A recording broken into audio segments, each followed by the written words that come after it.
अस्सलाम वालेकुम नाज़रीन, नुक्ता में खुशामदीद। नाज़रीन, कोरलुश उस्मान का सीज़न अब अपने इख्तिताम को आन पहुंचा है, लेकिन इस सीज़न के ख़त्म होने से पहले अभी आपको बहुत कुछ देखना पड़ेगा। बहुत से बड़े बड़े ऐसे किरदार हैं जो अब इस सीरीज़ से रुखसत होंगे और कुछ ऐसे किरदार इस सीरीज़ का हिस्सा भी बनेंगे जो उस्मान और उसके कबीले के लिए बहुत सी मुश्किलात पैदा करेंगे। जैसा कि आपने देखा कि हाल ही में एक किरदार जिसकी कोरलुश में एंट्री करवाई गई है वो एक जालिम, बहादुर और बेखौफ सलीबी कमांडर कलानोस है। आज की इस वीडियो में हम नाज़रीन को बताएंगे कि तारीख में कलानोस नामी कोई किरदार था भी या ये नहीं, और कलानोस इन सरजमीनों पर क्यों आया है, उसका मकसद क्या है और वो उस्मान के लिए कौन सी बड़ी मुश्किलात खड़ी करने जा रहा है। नाज़रीन, ये सब सवालात और इससे जुड़ी मज़ीद मालूमात को जानने के लिए हमारी इस वीडियो को आखिर तक ज़रूर देखें।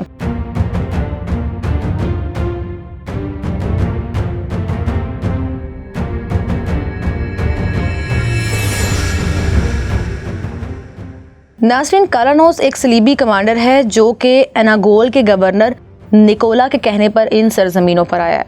निकोला का इसे बुलाने का मकसद सिर्फ और सिर्फ उस्मान और उसके कबीले का खात्मा करना है, क्योंकि निकोला नहीं चाहता कि उस्मान जो इन सरजमीनों पर अपनी रियासत बनाने का ख्वाब देख रहा है वो कभी भी पूरा हो जाए। लेकिन यहाँ निकोला की जहानत की दात देनी पड़ेगी, क्योंकि उसने हमेशा ऐसे लोगों की मदद ली है जिनका पहले से ही उस्मान और उसके ख़ानदान से कोई ना कोई वास्ता रहा हो। उसने ऐसे ही लोगों को हमेशा से उस्मान के ख़िलाफ़ इस्तेमाल किया है। जैसा कि हमने देखा कि निकोला ने फ्लैटियस का इंतखाब किया था, क्योंकि वो जानता था कि अर्तुगरुल गाजी ने उसके बाप को कत्ल किया था और फ्लैटियस इस कत्ल का बदला ज़रूर लेना चाहता था। इसी तरह इस बार भी निकोला ने एक ऐसे ही कमांडर का इंतखाब किया है। कलानोस का बड़ा भाई जो कि काराचार हिसार किले का गवर्नर था, उस्मान ने उसे कत्ल करके इस किले को फतह किया था। ये बात आप सब भी जानते हैं। कलानोस पहले ही अपने भाई के कत्ल का बदला लेने के लिए किसी ऐसे मौके की तलाश में था कि वो उस्मान से अपने भाई की मौत का बदला ले सके।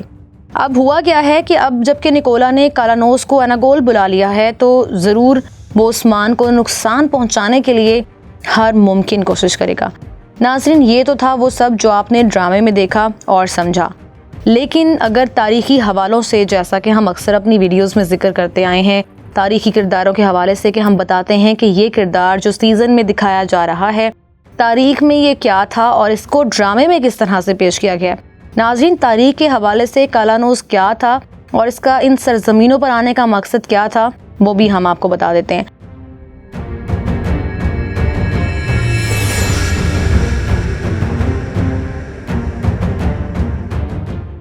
बिलाशुबा निकोला के बाद काइयों को सबसे ज़्यादा नुकसान पहुंचाने वाला कलानोस ही था। तारीख भी कलानोस के बारे में कुछ ऐसे ही मनाजर पेश करती है जैसा कि हमने कोरलुश उस्मान में देखे हैं। कलानोस एक वैसे बहादुर जंगजू था और उसका भी एक ही मकसद था, उस्मान को कत्ल करना और काई कबीले को ज़्यादा से ज़्यादा नुकसान पहुँचाना।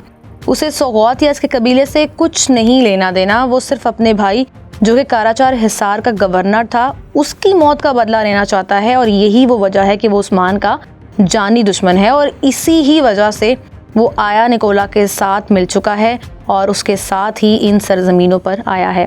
अगर हम तारीख का मुताला करें तो ये बात हमें मालूम होती है कि कलानोस और काइयों के दरमियान एक बहुत बड़ी जंग लड़ी गई थी जिसको बैटल ऑफ दुमानज की जंग भी कहा जाता है। और कहा जाता है कि उस्मान के खिलाफ इश्तियाल अंगेजी फैलाने वाले एनागोल और काराचार सार के गवर्नर थे। और जब उस्मान ने काराचार सार को फतह कर लिया तो इर्द गिर्द के किलों के हाकिम भी इस शानदार फतह से घबरा गए थे और वो उस्मान को खुद के लिए ख़तरा महसूस करने लगे थे कि हो सकता है अब अगली बारी तबाह होने की हमारी हो। इसी तबाही से बचने के लिए इर्द गिर्द मौजूद तमाम किलों के हाकिम इकट्ठे हो गए। उन्होंने इत्तेहाद करके अपनी एक फ़ौज तैयार की और इसकी कमान नाज़रीन हैरान कुन तौर पर कलानोस को सौंप दी गई।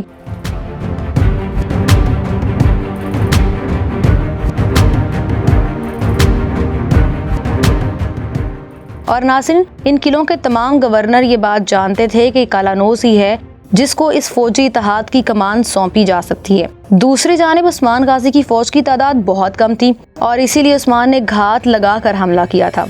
उस्मान गाजी ने ये घात दुमानिज के मकाम पर 2 पहाड़ों के दरमियान में लगाया। अगरचे उस्मान गाजी ये जंग जीतने में कामयाब हो गए थे, मगर उन्होंने अपने बहुत से सिपाही भी खो दिए जिनमें सरे फहरिस्त थे साउची बे। साउची बे का जिक्र इसमें शामिल है। साउची बे उस्मान गाजी के बड़े भाई भी थे और उनकी शहादत इस जंग के दौरान हुई थी। मई 1287 को लड़ी जाने वाली ये जंग उस्मान को बहुत से ऐसे बड़े जख्म देकर गई थी जिसको उस्मान गाजी सारी जिंदगी नहीं भूल सके। साउची बे की शहादत सनोबर के 2 दरख्तों के दरमियान हुई थी और उन्हें वहीं दफन किया गया। बाज़ तारीखदानों का इस हवाले से ये कहना है कि कालानौस भी इसी जंग में शहीद हुआ था और कुछ का ये कहना है कि पहले कालानौस को गिरफ्तार कर लिया गया था और बाद में उस्मान गाजी के कहने पर उसे भी कत्ल कर दिया गया और यूं इस काफिर की मौत वाक़ई हुई।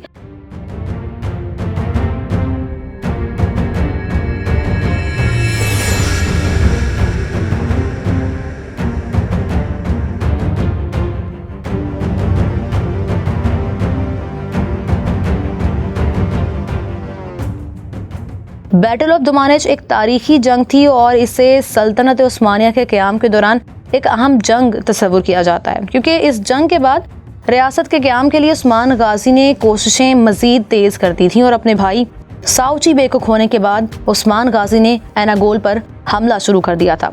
नाज़रीन, तारीख में जितने भी बड़े गवर्नर, कमांडर या सिपाही गुजरे हैं, ये महज एक मोहरे थे। असल में इनकी रस्सियाँ उनके शहंशाहों के हाथ में होती थी। मुसलमानों का कत्लेआम हो, काइयों पर तशद्दुद हो या सौगौत पर हमला हो, इनके पीछे सब शहंशाह ही होते थे।